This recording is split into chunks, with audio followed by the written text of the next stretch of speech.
All right, we should be good. We are back in the building. Wow. Oh my goodness. What a day. What a day. And we're just getting started here on the show, but it's so good to be back here with y'all. Shout out to the gang. Hopefully everyone is doing well on this Taco Tuesday in the building. Good to see y'all. Welcome back to another YouTube live stream and another episode of the ClassE Morning Show, or some like to call it the ClassE News Network. Nobody calls it that except me, but we're gonna try it out and see how it goes. I'm your host, ClassE, at patreon.com/ClassEbeats. By the way, the link is in the description as well as in the pinned comment in the chat. Today, we've got a short but sweet show for y'all. I got smoke for everybody. We're gonna talk about this coach that basically fumbled the bag and now is facing a lawsuit in this insane scandal. This man lost $30 million on a side chick. Crazy. We're going to talk about Mickey Stines, get an update on what's going on there. We're also going to get into something, a hilarious story here in Fulton County about a fake dentist that is now facing 113 counts of fraud. And then y'all know, of course, last but not least, I got smoke for Erika. I got smoke for Candace. And we're going to have another segment of I Told You So. It's gonna get wild. But before I get into it, I gotta say what's up to the people, man. The ones who make this show the great place that it is. Shout out to everybody in here. We've got my awesome, amazing Amy, of course, always in here doing what she does, and that's be amazing. Shout out to the beautiful Amy E. Les Cleaver's in here. We got Slim Life New Jersey. Virginia Wally's in here. Taco Tuesday is in the building. It says, I'm just here for the side chick. Oh, that's crazy, man. Shout out to Taco Tuesday in the building. So good to see everybody. Listen, I don't ask for much on this show, but the one thing I do ask is that you all like the video on your way in. Likes are free. It helps the show continue to grow. It lets the algorithm know that you guys are enjoying the show, and it shares the video, the channel, this live stream with more people. So if you could, take a second and do that. Thank you so much to all 600 plus of you that have liked the video so far. I appreciate y'all very much because it helps a lot. Also, if you're feeling super extra generous, you can share the video as well. Just click the share button. It's got an arrow that's curved pointing to the right. You can share it to any social media, Facebook, Instagram, X. You can share it to your group chat via text. You can even send it to someone you think that might enjoy the show via text as well. So thank you to those of you that do that. And last but not least, I will be reading super chats as we go throughout the show. So make sure that if you guys send the super chat, you let me know. I'll see it in the comments and give y'all a shout out. And thank you to everybody that does that, because I don't ask for super chats, but I do read them on the show and appreciate every single one of y'all that take the time to do that as well. All right, we're going to come out swinging. I'm not going to hold back. I'm not going to hold y'all hostage on today's show because we have so much content to get to. This first story is absolutely insane. And one thing insane about this I'm going to get to in a second. So you may have heard about the Michigan coach, Mr. Moore, Coach Moore, that is in a ton of trouble because he the way he conducted himself in this situation is absolutely insane. We're actually going to hear about some new information that came out. This coach threatened to end his life.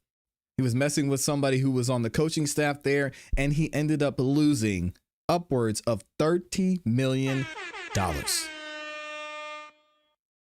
Sad to hear. Let's go ahead and get this update and see what is going on with Coach Moore. This is wild, guys. This morning, the firestorm surrounding former University of Michigan head football coach Sherrone Moore is only growing.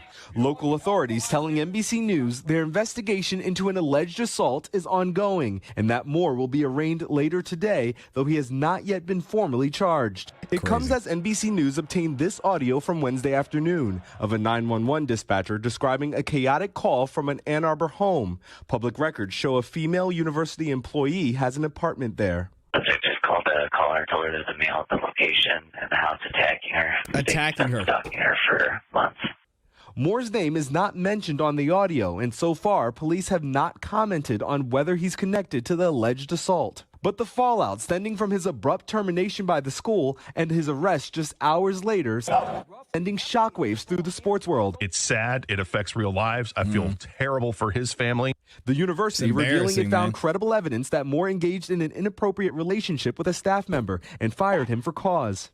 This man, okay, so he got fired first and lost $30+ million just because he was messing around with someone at work. official Michigan bio, which is no longer online, listed Moore as married with 3 children. The stunning turn of events have been the talk of campus here in Ann Arbor. And I was just kind of confused why they were firing him at first, and then obviously when I found out why, it makes sense. After several years as an assistant at UM, the 39-year-old took over when former head coach Jim Harbaugh left for the NFL following Michigan's 2023 national championship season. We're going to operate this thing from now on in 3 phases: the process, the pursuit, the standard. Now, just weeks before the Wolverines are set to play in the Citrus Bowl, and on the heels of the early signing period for incoming college freshmen, the program has been thrown into chaos. Players who just signed letters of intent. Players who are there who are wondering what the hell happened with Coach Moore. Big questions around one of college football's most storied teams. Good point there from Rich Eisen, Shaq. Shaq, so, what's next when it comes to the university's investigation? Well, Craig, the university president released a statement overnight. It was addressed to faculty and students, but he said that the university's investigation that triggered this sequence of events is ongoing and called on anyone with information to reach out and share that with investigators. Meanwhile, he said that Sherrone's conduct represented a breach of trust, and he called this entire episode a painful event for the university community, Craig. All right. Keep Shaq it in your pants, man. From Ann Arbor. Shaq, thank you. Hey, thanks for watching. Don't forget. Shout out to Al Roker, the great Al Roker. Let's get into more of what happened in this situation. All right, we've got this article here from, I'm not going to shout these people out because they be wilding. Sherrone Moore, the lauded head coach of the University of Michigan's storied football program, threw away his $13 million career when his affair with his assistant came to light, a scandal that was capped by his stunning arrest over allegations of assault. The 39-year-old married dad of 3 promising career quickly came to a crash end on last Wednesday, when he was booted as Michigan's head coach that afternoon. And within the same hour, he was busted on criminal charges for allegedly breaking into the home of his executive assistant, Paige Shriver. And apparently he had a knife. And she was messing up. She's trying to mess up the money, probably. He said, hell no, you ain't messing up my money. Moore, the first black head coach in Michigan history, representing for the brothers, appreciate you, coach, is now cooling his heels. Oh, man. And I don't know how to say that, in W County Jail on suspicion of assault charges. Lord have mercy. There's the lovely young lady there. All right. The shocking news came just after Moore has spoken with reporters as the number 18th ranked Wolverines began to prepare for the Citrus Bowl later this month. And it caught the college football world by surprise. Okay, so basically what went down. So this is what happened, and these are the breaking news that was seen in this situation. Moore was reported to be wanting to delete himself, and he had a knife when he went to Paige's apartment. Excuse me. And this was after he got fired, by the way. So I wonder if she snitched and he went over there and said, I just lost $30 million because of you. Dang. He remained in jail Thursday. His first court appearance was on Friday. Paige, 32, was given a 55% raise to $90,000 last year. Did they try to give her hush money? Who gets a... Raise your hands in the chat. Raise your hands in the comments if you've ever gotten a 55% raise. Ever. Working for the same company. I'll wait. The university previously investigated claims of inappropriate relationship with the staffer, but then denied, according to reports. He was fired when the staffer came forward with evidence of the affair after he asked her. Oh, man, according to the claims. Michigan football insiders reported that Moore had been acting strange, berating assistant coaches, according to ESPN. Oh, he was emotional. Yeah, $30 million will do that to you. A female caller reported to a 911 dispatcher that Moore was armed with a knife and had been stalking her for months, according to police audio obtained by the Post. Jeez, the male at the location is attacking her, and he's been stalking her for months, a male voice can be heard saying in the audio. Lord have mercy. The audio indicated Moore had threatened to harm himself during the alleged exchange, after which he fled on foot and was arrested at a nearby church. The dispatcher said the caller reported Moore had brandished a knife before throwing down the weapon and running away. It's going to be at Well Church 22, and then they give the they give the information on where he was at. The call came from Shriver Ann Arbor address, according to the public records, though it was not immediately clear if she was a victim. The cops in Pittsfield Township confirmed Wednesday that they were investigating the alleged assault, but didn't explicitly say more was involved. And there's so much more of this story we're not going to get into, pun intended, of course. I want to bring up another interesting fact about this. We're not going to play this video about the 911 call because we've heard this information already. But this is not the first time this has happened in Michigan and at Tom Brady's alma mater, because less than a year ago, 8 months ago, there was another coach who was involved in a somewhat similar situation. You guys aren't going to believe this. Check this out. More on the former college assistant football coach accused of hacking personal information and intimate photographs and videos of thousands of athletes and former students. One of the women whose information was allegedly hacked is now speaking out.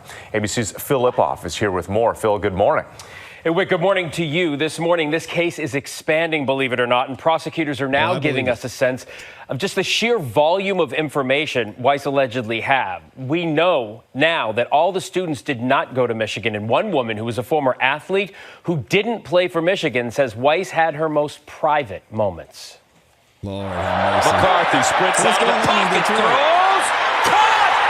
This morning, new details in the case against former University of Michigan assistant football coach Matthew Weiss, accused of hacking into the emails and social media accounts of more than 3,000 people, most of them female student athletes. Federal investigators revealed they seized thousands of explicit photos and videos from Weiss. Now, one of those alleged victims is speaking out publicly. I felt uneasy, disrespected, and incredibly upset. Lexi Alden did not attend Michigan, but played volleyball at both the University of Maryland and Loyola University in Chicago. The Department of Justice notifying her that Weiss had possession of her data. I think just because there is such a drastic amount of data that he had, and some of it being very explicit, I can't say what he has, but again, I also wouldn't like to know. Alden is now part of a new class action lawsuit against Weiss, the University of Michigan, and a data firm. We are young and vulnerable, and we put our trust into these schools to make sure that we're safe. And unfortunately, that did not happen. Do you have anything to say? Weiss pleading not guilty to unauthorized computer access and identity theft. He has not responded to our request for comment. I think. Not sure what's going on there in, well, we'll just say at Michigan.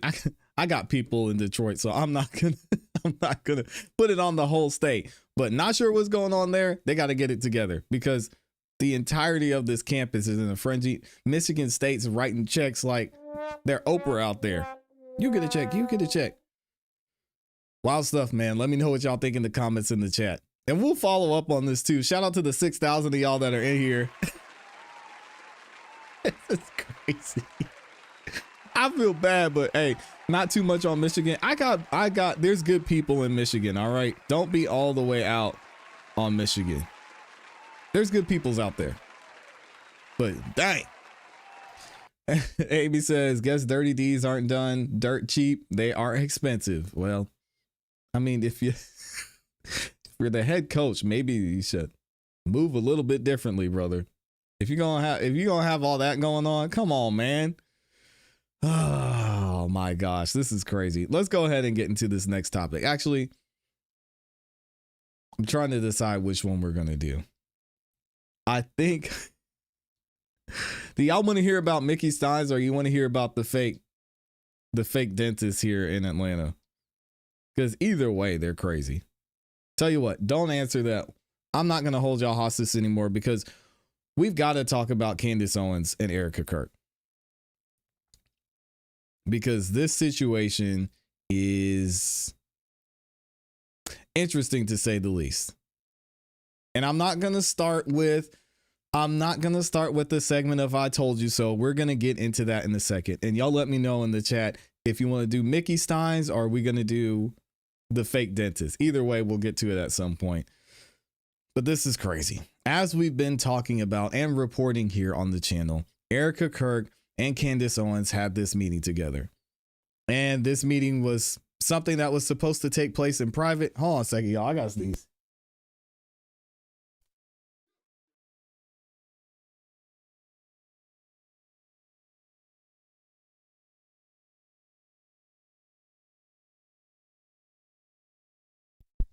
I think we're good. I probably need to get some water too. Shout out to y'all for bearing with me. It's been one of those days. I think I got one more sneeze, but I can't tell. They also had Mickey Stines and then the dentist. Okay, so we'll get into Mickey Stines after this segment.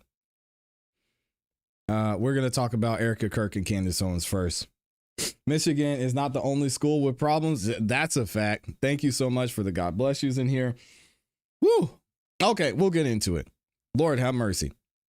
So Erika Kirk and Candace Owens had this private meeting yesterday. And I love saying I told you so, but in this instance, I'm kind of disappointed and hate that I was right. Because we're going to talk about what happened with this meeting with Erika Kirk and Candace Owens. We're going to get into what happened and what went down during the meeting, as we're going to find out. Y'all know I predicted this. Candace Owens did not have a live stream yesterday. She was going to receive a lot of information, a lot of talking points from Erika Kirk that she would have to go over. She's going to have a live stream today, and we'll be talking about it in the next show. But what happened? In case you don't know, quick overview. Turning Point was supposed to have this expose, this debate. They invited Candace Owens. Candace Owens said she couldn't be there in person. She would be there in Zoom. Turning Point said, nope, we're not doing it. You can't join via Zoom. But we're still going to do the live stream. We're going to debunk every conspiracy theory, every lie that we've heard over the past 3 months. So Erika's like, I'm the one who's going to spearhead this. We're going to make sure that this happens, but we have to do something first. So Erika Kirk said this on Sunday. She said, Candace Owens and I are meeting for a private in-person discussion on Monday, December 15th. Candace Owens and I have agreed that public live streams, discussions, and tweets are on hold until after this meeting. I look forward to a productive conversation. Thank you. And what did Candace Owens say? I am very much looking forward to this discussion. A lot of people were confused about why this would be in private because Erika Kirk over the past 3-4 plus days has been very outspoken about how she felt about what Candace was doing, her investigation, her implication of the people that she loves and her quote unquote family.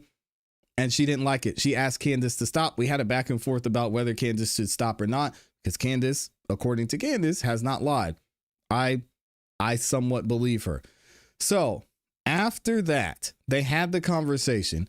Erika Kirk tweeted this. She said, had a very productive conversation with Candace Owens. Stop the cap. More to come from both of us. Looking forward to AmFest this week. Time to get back to work. And Candace Owens had this. Guys, if you have not seen this, prepare yourself for this. This very, in my opinion, strange reaction after she met with Erika Kirk.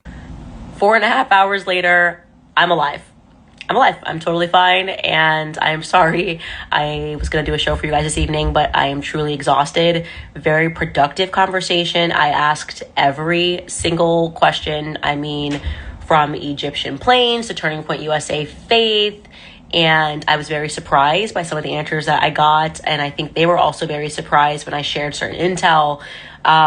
This probably should have happened a very long time ago, but I wanted to let you guys know that I am alive, and I will have the full rundown for you guys tomorrow of what transpired. And yeah, I think it was definitely a very big step in the right direction. So I'll see you guys tomorrow. She looks very happy and very excited, which I thought was strange. First of all, I'm not going to go into critiquing Candace's whole demeanor. I'll let y'all handle that. And people are outraged about how this went, but we do need to have an edition of I Told You So. I want to rewind to what I said yesterday. And from that reaction you saw from Candace Owens, I want you guys to just hear me out and think about this going into Candace Owens and her live stream this afternoon. Because apparently something was said during that meeting. We'll find out over the next several episodes of Candace's live stream what happened there, what was said, and We saw this coming from a mile away. And now we're here. I am only giving Erika Kirk partial credit for this because now wanting to discuss it in private when she could have reached out to Candace, as a lot of y'all said 3 months ago, I don't like this at all. Candace is excited because I'm sure she's going to give some answers and she's going to have content for another 3 months. Let's be honest. And she's going to continue to do her thing. There's going to be no public confession or public debunking from Turning Point USA. This meeting is going to happen. Erika Kirk's going to tell Candace, hey, you're messing with the money, Candace. I got things I'm trying to do over here. Can you just dial it back a little bit? I know you want to look at Turning Point. I know people are talking. That's fine. And people who aren't directly connected to Turning Point, go after them. Frank Turk, I'm sorry. You should have shut your mouth. You should have never said that Charlie Kirk sent you a text saying he thought his life was in danger, because now I have to go on the internet and I have to say, I have Charlie Kirk's phone. That never happened. Go get Frank. Go ahead, Candace. You can get him. Andrew, Blake, Turning Point, just let it be. All right, find another way. It's dead. And is Candace going to abide by that coming from Erika Kirk? I honestly believe so. And from what you guys saw, look at this smile on her face.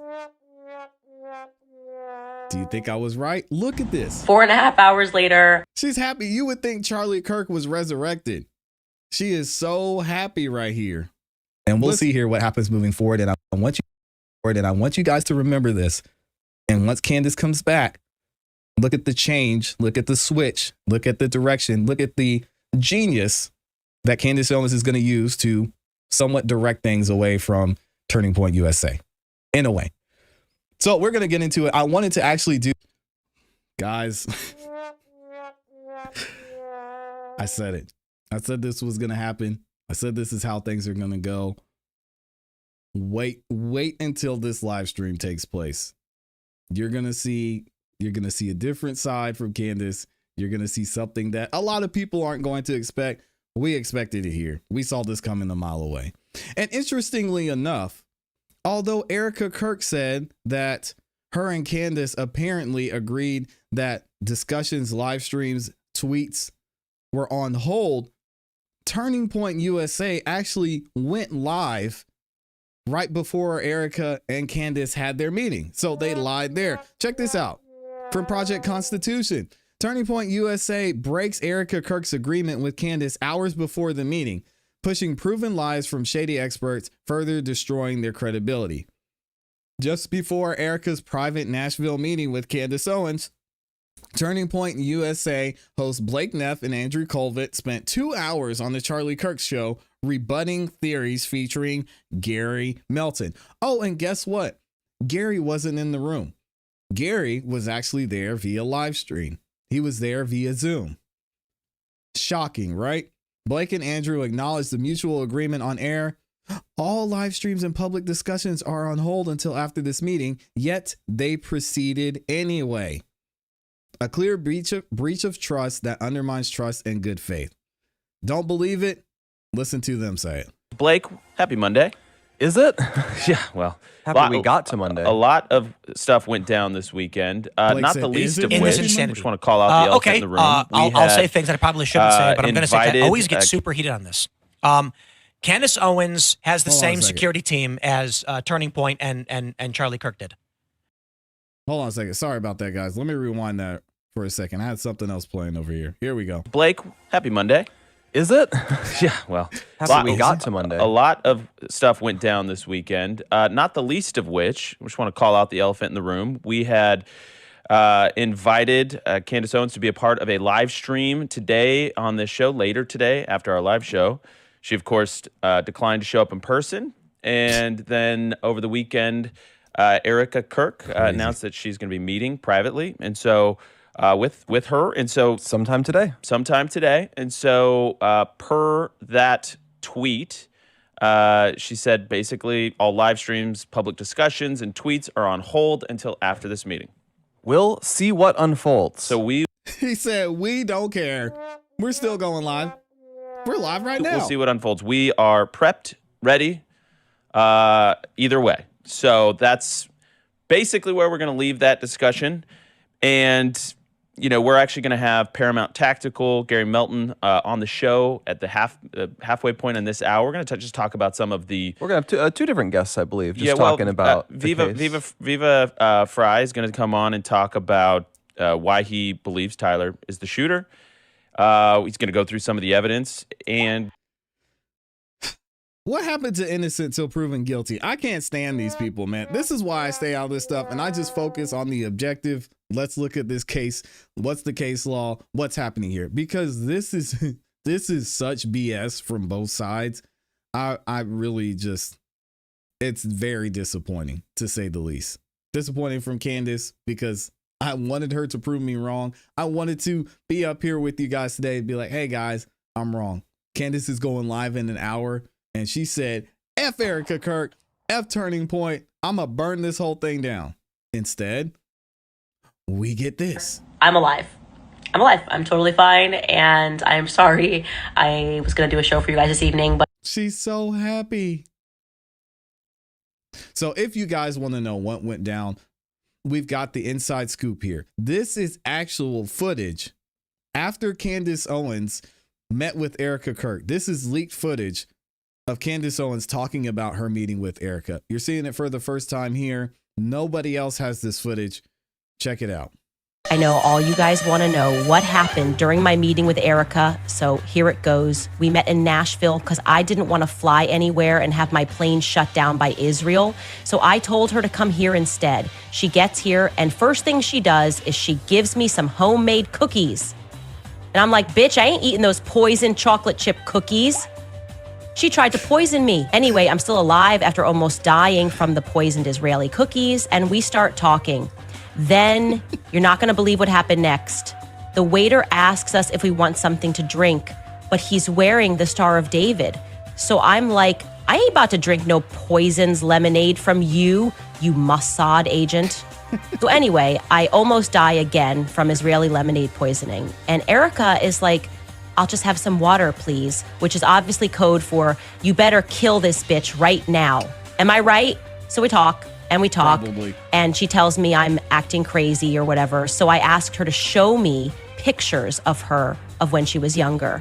And she's like, why? So I'm like, oh my God, she doesn't have any. So I just discovered she's actually a man, and I'm now talking to this man who is probably an Israeli spy sent here to kill me. So I get up, I go to the bathroom, I dig a hole under the shitter like El Chapo, and I finally made it back to tell you guys the story and get paid millions by YouTube to keep you guys stupid and against Trump and Turning Point, because I'm just a piece of shit like that. Anyway, thank you for your views, retards. There it is, man. We got the inside scoop.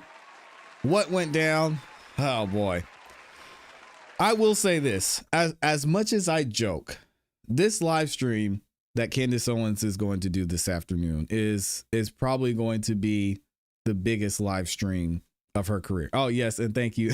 Thank you, Amy, for letting me tell y'all. That was a joke. That was AI, okay? It's not a real, that's not really what happened. It's AI. This is going to be the biggest live stream of her career because the way she handles this is going to determine what her platform looks like moving forward. Because all the smoke that Candace Owens has had, she has to come with the receipts. She has to come with something that makes sense to the people she's told. None of this makes sense. Otherwise, this is just going to end very bad, and the people are going to be left where we were when this investigation first happened, where we were when Charlie Kirk was first assassinated, which, who do you trust? Let me know what y'all think about this in the comments and in the chat. Wow. Y'all know I'm going to be watching, and we're going to talk about it tomorrow. Candace. Please, Candace, don't let me down. I told y'all I was waiting. I was this close to being Team Candace. And this is one of the reasons I held off, is because I know how these things go. I know when there's so much power at play, when there's money at play, when there's everything at play, how these situations normally turn out. Didn't think the meeting today was going to, didn't think the meeting was going to take place. Didn't think it was a real invocation to Candace in the first place. Didn't think Candace was going to make an effort to show up. She's going to keep doing her content thing. And then when the private meeting came up,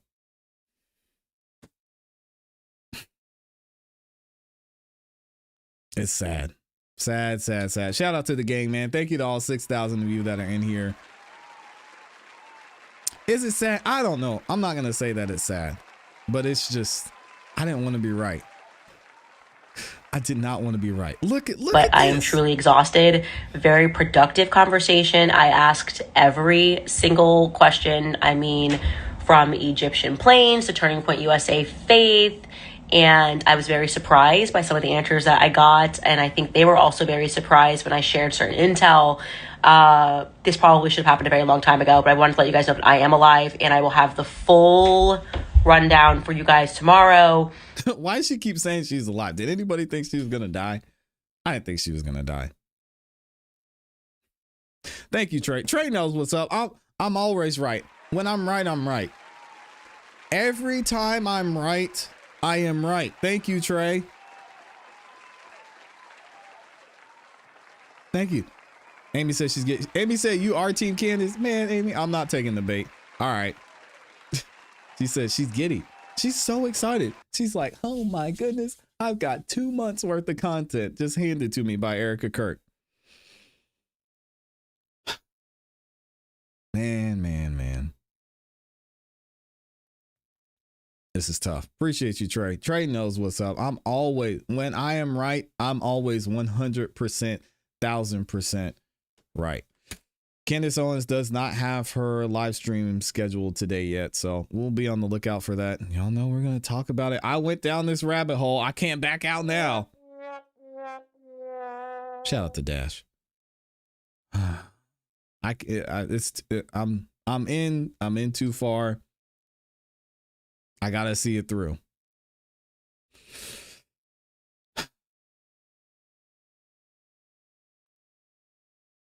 It's wild. Let's go ahead and talk about Mickey Stines real quick, and I'm gonna let y'all up out of here. So we have some new updates when it comes to this trial that is set for Mickey Stines. This whole situation is the same. Mickey Stines was an officer and he ended the life of a judge. It's being alleged that the reason Sheriff Mickey Stines ended the life of this judge was because the judge was involved in some shady things behind the scenes, i.e., trafficking, using his chambers for certain types of parties and other who knows what. And it's also alleged that the judge was involved somehow with Mickey Stines' daughter. Now, we've heard and we've reported here on the channel that Mickey Stines' daughter is saying a lot of what's being said in the news, a lot of what's being said about people locally is not true. And she's not seeing anything. And there has been no evidence to show that she was involved in this. But we've got a hearing coming up and it's set for next week. Let's talk about what's going on, right? So we have hearing in the Stines murder trial is set for next week. What's going to take place? A hearing has been scheduled in the case of former Letcher County Sheriff Sean Mickey Stines. Stines is charged with murder for shooting the Letcher District Judge Kevin Mullins multiple times in his chambers on September 19th of last year. The entire incident was captured on security cameras. On Thursday, Special Judge Christopher Coron scheduled a hearing in Letcher County Circuit Court for 1:30 p.m. Thursday, December 18th. It was a couple days from now. And the hearing is intended to get an update to where the case stands from the prosecution and defense attorneys, as well as to hear all pending motions. And we will be covering that on this channel. The only motions that are currently pending before the court are a defense request to set bond and a prosecution motion to move the trial to somewhere besides Letcher County or any of the counties surrounding it. And that makes sense because we've heard a lot of information. We've seen a lot of information. People have seen the video, and Letcher County is not a big county. We've already heard from Mickey Stines' daughter. I think her name, was it Layla? I don't remember her name. We heard from Mickey Stines' daughter that people are talking in the county. People are saying things to her. She's seeing things on the internet for people who are close to the situation. So it most likely needs to be moved. So that makes sense. However, additional motions could be filed prior to next week's hearing. So let's hear from Court TV and see what's going on with this whole Mickey Stines situation. Shout out to Vinny. Sean Mickey Stines, this is the sheriff from Kentucky who on video shot and killed a judge, Judge Kevin Mullins. Well, we've got a lot more information now about why he did it and what his defense will be.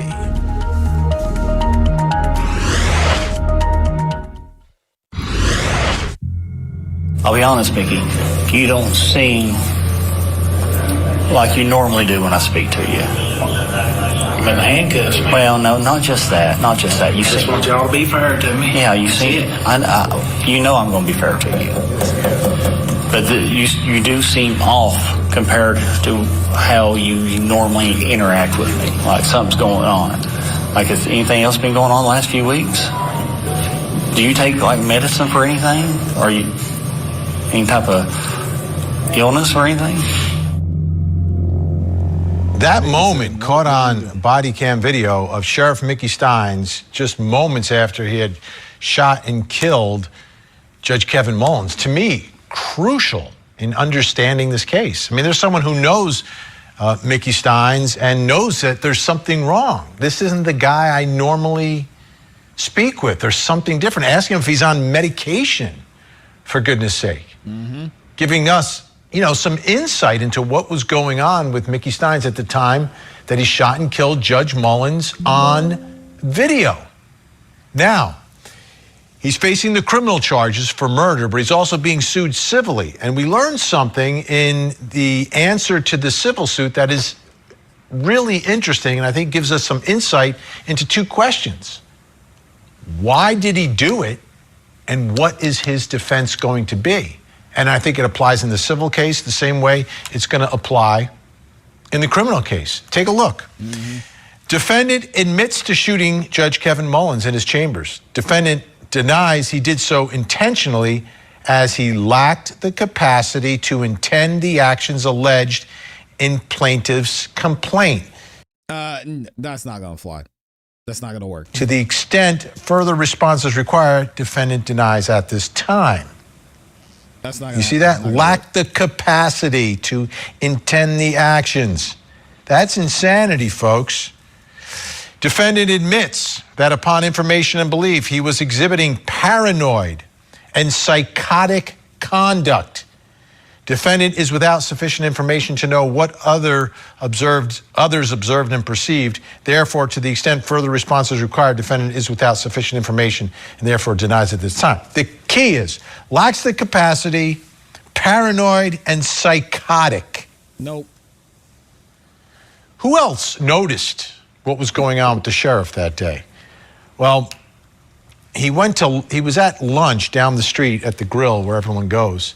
And there were some folks there that work in the courthouse, including one woman. And all these people were interviewed by police right in the aftermath of the shooting. Take a listen to this observation of Mickey Stines. We all went to lunch together today. Mickey, and Kevin, Christy, Tim, Michael Clark. We had a street fight, and Mickey acted really strange today. I've been around him a lot. He's always a real fun cup, easy-going guy, and he acted strange at lunch. And I don't know if this matters, but I'm going to tell you anyway, because it's odd to me. He leaned back in his chair at lunch, and they were talking about re-election. He said, I'll never make it to the next election. Thought that was odd when he said it. Didn't really know what he meant by that. And he just, leaned back. His gun was right in front. And Michael Clark looked over and he said, it's an awful big gun you got there. He said, yeah. He said, is it hot? And he said, oh, I don't know. He said, it looks like you followed the numbers off of it, which was odd then, but now I'm kind of wondering if it was in fact a gun that had the numbers followed off. Right? I'm not going to make it to the next election, because he's paranoid, because someone's trying to take him out. And then there's more behavior in the body cam as he's being escorted, and he's, afraid to get into the vehicle because he's wondering, is there someone in there that's going to get him? I mean, this is very obvious. Take a look at this, because he was evaluated by a social worker, examined him at the Leslie County Jail after the shooting, and these evaluations included observations of active psychosis. Again, this is right in the aftermath of the shooting. Wow. This is not someone, a year later saying, oh yeah, at the time he was. These are people at the time of the shooting, evaluating him that day within hours. Upon evaluation of Mr. Stines, it appears that he is still in an active state of psychosis. Why did he do it? Paranoia? Psychosis? What's his defense going to be? Paranoia? Psychosis? Psychosis. Let's bring in our think tank. Josh Colesroot, Claudia King, Holland Reed. Holland, this is a troubled individual. Obviously troubled at the time, but what he did was extremely troubling, shooting in cold-blooded judge, his friend or a former friend. What are your thoughts about what do we do with someone if all this is true, that it's a complete mental breakdown, yet he still took there it is. He did it right on video. What do we do? He lit that judge up. Vinny, it's so painful and hard to watch. And I hate that it's always sometimes the closest person to you that does the most harm. And then in addition to that, it's the people that you think are okay, a sheriff that you don't look at that would need mental evaluations. We're looking at, it's some crazy guy on the street. It's the person that is literally running your town, your community, that you trust with a gun, you trust with authority, you trust to protect you. And the person that you're trusting to protect is the person that is gunning down your friend on camera. It's so, there's so many layers to this. Yeah. When it deals with the mental health gaps, right? That we just, I'm sorry. Let's do this. I'm short on time. I've got. Yeah, she's up there struggling. I don't know what this lady's saying, but I don't think the insanity thing's going to work just because people saw him and he looked crazy. Well, he just killed somebody.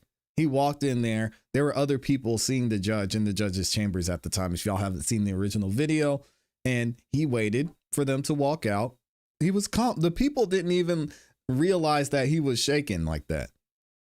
He came in, he sat down with the judge. They were talking, going back and forth, laughing. And then all of a sudden, gone. It's going to be an interesting trial. We are going to cover it here. Also, if y'all haven't checked out the new YouTube channel, make sure y'all check it out. The Jury of Your Peers channel. The link is in the description. We'll be live streaming this. If the live stream should be available over on the Jury of Your Peers channel on Thursday. So make sure you tune in for that. Let me know what y'all think in the comments and in the chat. All right, y'all, we got to get up out of here. I know it was a quick one, but we did it. We did it. We made it through. I appreciate y'all. Thank y'all so much for the support. Thank you to everyone who liked the video and shared out the video as well. If you haven't yet, subscribe, hit the notification bell so you don't miss any time that we go live. We'll be dropping some more videos this afternoon for y'all, so stay tuned. As always, you know what to do. Have some tacos today. It's Taco Tuesday. Keep growing, keep pushing, keep it classy. We gone. Peace. Y'all have a great afternoon. Appreciate you.